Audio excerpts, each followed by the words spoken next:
சேலம் மாவட்டம் தலைவாசல் அருகே நத்தக்கரை என்னுமிடத்தில் வீட்டில் தனியாக வசிக்கும் பெண்ணிடம் கத்தியை காட்டி மிரட்டி 7.5 பவுன் தங்க நகை 25,000 ரூபாய் பணம் கொள்ளையடிக்கப்பட்டது.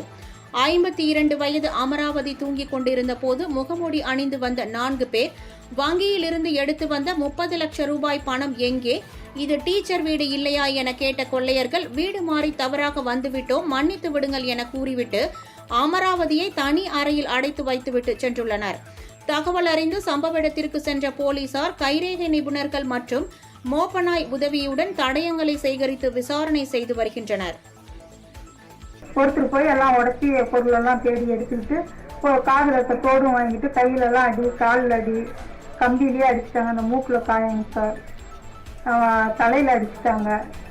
அடிச்சுட்டு இன்னும் 30 லட்ச ரூபா பணம் எடுத்துட்டு வந்து பேங்க்ல, அந்த பணம் எங்க இருக்குது அப்படின்னு அடிச்சாங்க. நான் பணமே இல்லை, நான் கார் கம்பெனிக்கு கூட்ட வேலைக்கு போய்கிட்டு இருக்கிறேன்னு சொன்னதையும், சரி அப்படின்னா நீ கார் கம்பெனிக்கு போறியா, நீ டீச்சர் இல்லையா, நீ படிக்கலையா அப்படின்னு கேட்டு நாங்கள் இடம் தெரியாத வந்துட்டோம், சாரி மன்னிச்சுக்கீங்க, வெளியில போலீஸுக்குலாம் சொன்னீங்கன்னா உன்னை கொண்டுடுவோம், உயிரோட விட்டுட்டு போறதே பெரிய விஷயம் அப்படின்ட்டு வெளியில நல்லா உள்ள வச்சு லாக் பண்ணிட்டு வெளியில வந்துட்டாங்க சார்.